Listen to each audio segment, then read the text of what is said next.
Shalom Uraja, Ajubá Mishpajá, Bejaverim. Paz y bendiciones, amada familia y amigos. En esta ocasión compartiré con ustedes Parashá Toledo, Parashá que conviene en esta semana en el libro de Bereshit, capítulo 25, Pasuk 19, al capítulo 28, Pasuk 9. Parashá la cual es titulada Descendientes o Generaciones, las cuales son de Isaac. La historia de Isaac, vemos el tiempo de Isaac, conocemos que en Bereshit 25:11 Elohim bendice a Isaac, pero eso no ocurre sino hasta en el Bereshit 26:2. Porque en Bereshit 25:11 dice, Elohim bendijo a Isaac, pero aún no ha ocurrido eso, sino hasta cuando se le aparece. 26:2, porque aún en el 25:7 y 8 nos dice que murió Abraham, pero también encontramos que murió de 175 años. Y si a la muerte de Sara Abraham tenía 137 años, Isaac conoció a Rica a los 40 años, Abraham ya tenía 140 años. Y si cuando tenía 60 años Isaac nacieron sus hijos, Abraham ya tenía 160 años. Comprendemos que Abraham vio crecer a los hijos de Isaac hasta los 15 años. Conocemos que Isaac amaba a Esab y Rica amaba a Jacob, probablemente porque era quieto y estaba con ella en casa, pero Isaac a Esab porque comía de su casa. Es un gran mérito que un hijo aporte al hogar y más cuando hay necesidad, porque Esab era cazador y llevaba alimento al hogar. ¿Por qué les digo que había necesidad? Porque vemos que aún Abraham le dio todo cuanto tenía, pero ya las circunstancias de la vida se habían llevado todo. Y estamos hablando de un corto tiempo.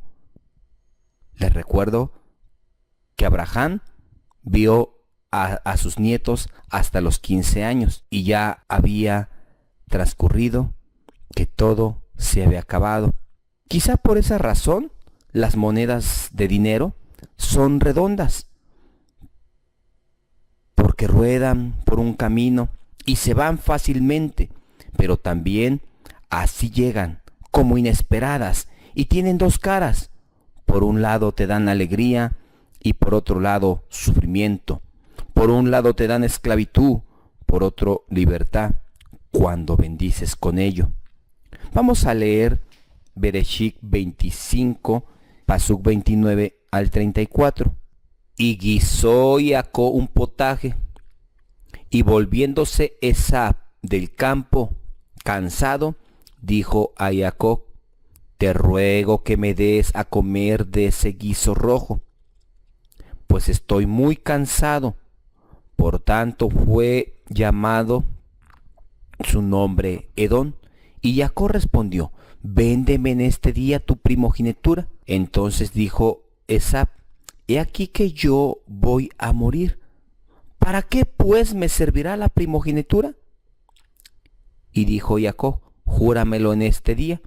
Y él le juró, y vendió a Jacob su primogenitura. Entonces Jacob dio a Esab pan y del guisado de las lentejas, y él lo comió y bebió y se levantó y se fue. Así menospreció Esab la primogenitura. Notamos que dice, ¿para qué me sirve la primogenitura? He aquí que voy a morir. Y dice que llegó cansado del campo. Podemos comprender, recordamos que el muchacho era cazador, podemos comprender que probablemente regresó sin nada, que ya se había agotado los animales en el campo y llegó muy cansado al no encontrar nada. Y había unas pocas de lentejas las cuales guisó y acó y estaban en una escasez. Por eso se refiere de esta manera: he aquí que yo voy a morir. ¿Para qué me sirve? ¿De qué me servirá decir yo soy el primogénito y voy a heredar probablemente las carpas y una que otra lanza? Porque ya no había ni ganado. Y esto lo comprobamos en Bereshit 26:1, que nos dice: y hubo hambre en la tierra, además de la primera hambre que hubo en los días de Abraham. A ella llegaron a un hambre. Es cuando Isaac tiene que ir a otra tierra, tiene que pasar por lo mismo que pasó su padre.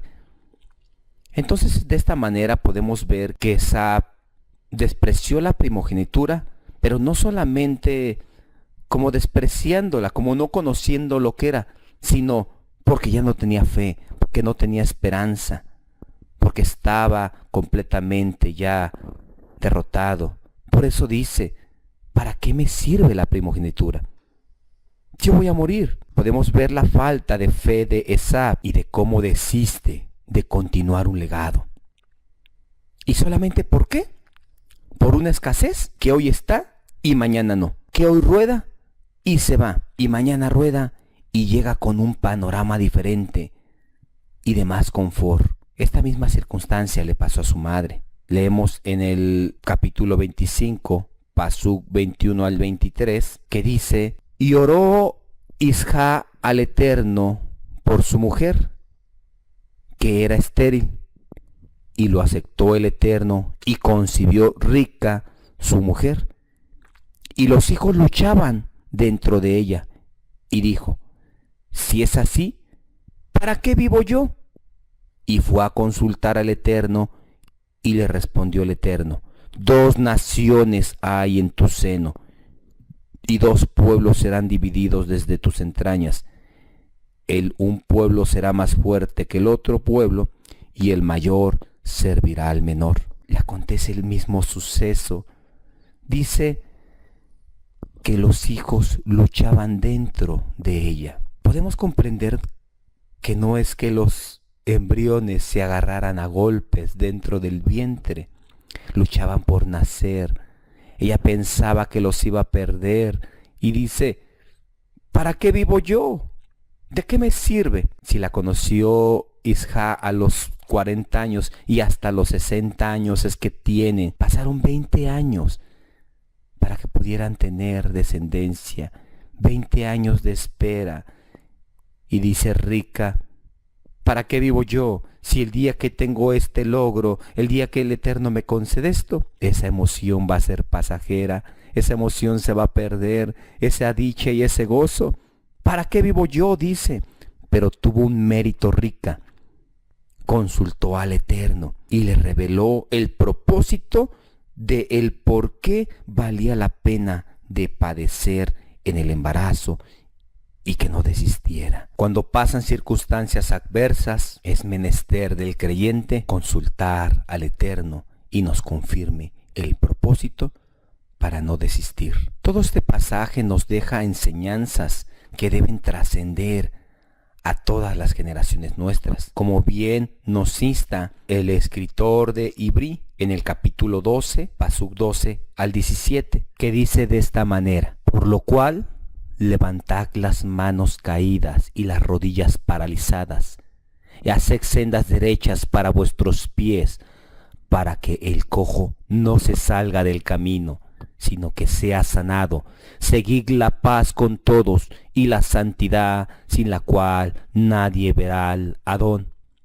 Mirad bien, no sea que alguno deje de alcanzar la gracia de Elohim, que brotando alguna raíz de amargura os estorbe y por ella muchos sean contaminados. No sea que haya algún fornicario o profano como Esab, que por una sola comida vendió su primogenitura.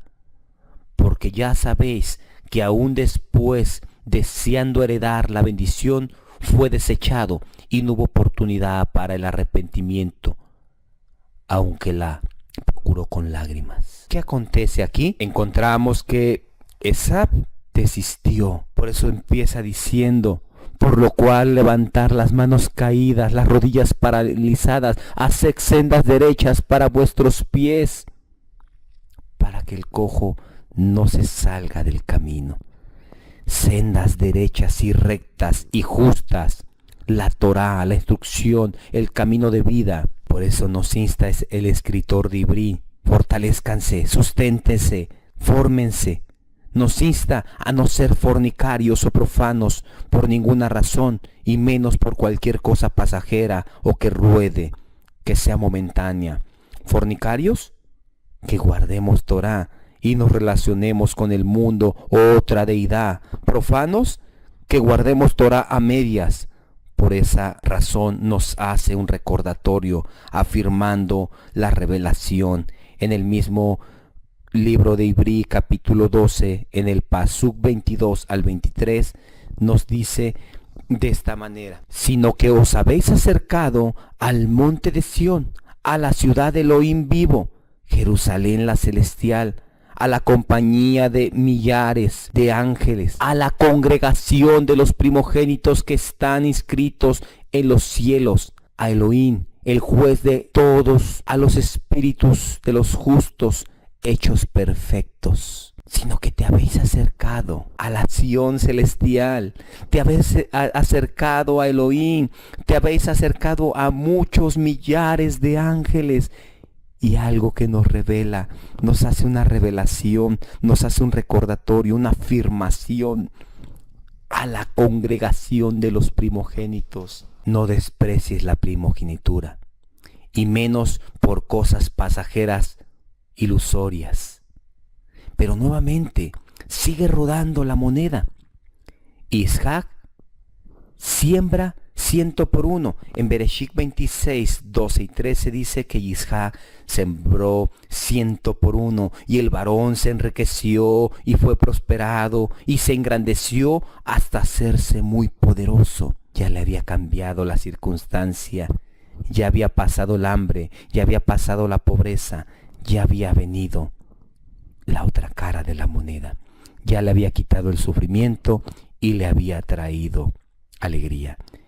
Y vemos que se esforzó en abrir nuevamente los pozos que su padre había rascado o abierto, porque los pozos tenían agua, tienen agua de vida, y los nombró por su nombre que tuvieron desde un principio, como el de Beersheba, y peleó por ellos, porque los pelishín, los filisteos, los habían tapado y le habían cambiado el nombre. Y cuando los había Isaac descubierto, decían que eran de ellos y riñeron por ellos. Estuvieron riñendo por algo que no les pertenecía, por algo que Abraham, padre de Isaac, había hecho juramento con Abimelech. Pero los pelishín siempre han sido enemigos de Israel. Los pelishín desde un principio han sido enemigos. Vemos en los tiempos de Saúl, vemos en los tiempos de Chinchón, encontramos que todo ello ha sido una batalla de toda la vida. El enemigo, los pelishín, los filisteos, las religiones, las sectas, los movimientos tratan de taparte los pozos, la Torá, y cuando la descubres y sus nombres verdaderos, alegan que les pertenecen a ellos. Pero el Bené Israel se esfuerza y rasca nuevamente los pozos, escarba, no se conforma con lo que tiene al frente, escarba y escarba, estudia, escudriña y pide la dirección de Ruach HaKodesh y escudriña hasta encontrar agua de vida, hasta encontrar agua en aquellos pozos, porque en los pozos hay agua, y rasca y no se conforma con las religiones, con las sectas, con los movimientos. Pelea contra los pelishín y encuentra la verdad, encuentra el nombre verdadero. Aún lo traten como una persona que está en contra y que quiere tomar algo que no le pertenece. El Bene Israel conoce su legado. El Bene Israel conoce que se ha acercado a los primogénitos y toma la primogenitura y no la desprecia. No es un profano, se esfuerza y persiste. Pero sigue rodando la moneda cuando Isaac envía a Jacob a casa de Labán. Lo envía con manos vacías. No vamos a pensar que Isaac fuera una persona muy agarrada, que no quisiese desprenderse de la abundancia que tenía. O no vamos a pensar que Isaac no conocía la cultura. ¿Qué podría pasar? Que en verdad no tenía que darle para su dote. Y lo envía con manos vacías a Labán. Por eso Labán tomó de Jacob por esclavo por una de sus hijas 7 años y nuevamente lo vuelve a tener otros 7 años por otra de sus hijas. Porque Isaac lo mandó con manos vacías y tenía unos años que habíamos escuchado que sembró al 100 por 1 y que se enriqueció y que se hizo muy poderoso. Y pasaron solamente unos años y ya se había ido. La moneda había dado otra cara, la moneda había rodado. En la vida los bienes van, los bienes vienen, pero la fe no tiene que irse ni regresar. La fe no debe rodar, la fe debe estar firme. La fe no debe profanarse, la emuná debe ser firme. No fornica la fe no rueda, la fe está firme. Vemos que la vida de Isaac pasó altas y bajas, pero se permaneció firme. Y ese mismo legado fue el que dio a Jacob. Encontramos en esta parashá la Haftará que está en el Sefer de Malaquías, en el capítulo 1, en el Pasuk 1 al 14 y también capítulo 2, Pasuk 1 al 7. Voy a leer el capítulo 2, Pasuk 1 al 7, que dice de esta manera: Ahora pues, oh Coanín, para vosotros es este mandamiento: si no oyeres y si no decidís de corazón dar gloria a mi nombre, ha dicho el Eterno de los ejércitos, enviaré maldición sobre vosotros y maldeciré vuestras bendiciones, y aún las he maldecido porque no os habéis decidido de corazón. He aquí, yo os dañaré la sementera y os echaré al rostro el estiércol de vuestros animales sacrificados, y seréis arrojados juntamente con él. Y sabréis que yo os envié este mandamiento para que fuese mi pacto con Leví, ha dicho el Eterno de los ejércitos. Mi pacto con él fue de vida y de paz, las cuales cosas yo le di para que me temiera, y tuvo temor de mí. Delante de mi nombre estuvo humillado. La instrucción de verdad estuvo en su boca, e iniquidad no fue hallada en sus labios. En paz y en justicia anduvo conmigo, y a muchos hizo apartar de la iniquidad. Porque de los labios del Cohen han de guardar la sabiduría, y de su boca el pueblo buscará la instrucción, porque mensajero es del Eterno de los ejércitos. El Bene Israel está puesto para hacer luz. El Bene Israel es esforzado. El Bene Israel busca con diligencia ser luz, guardar la sabiduría, y que de su boca el pueblo reciba la instrucción. El Bene Israel, no importan las circunstancias, sea abundancia o sea escasez, el Bene Israel guarda la sabiduría y anuncia la Torá al pueblo. El Bene Israel, como está escrito en el libro de Masec, en el libro de Hechos, cuando se presenta Kefa delante de un cojo, le dice: no tengo oro, no tengo plata, pero de lo que tengo te doy. Recibe del Ruach HaKodesh, Así el Ben Israel, aún en la escasez, tiene algo más valioso: la instrucción, palabra de vida que lleva para dar vida a otros. Que el Eterno haga prosperar estas palabras sobre sus corazones y lleve fruto para vida. Beshen Yahshua Hamashiach. Amén.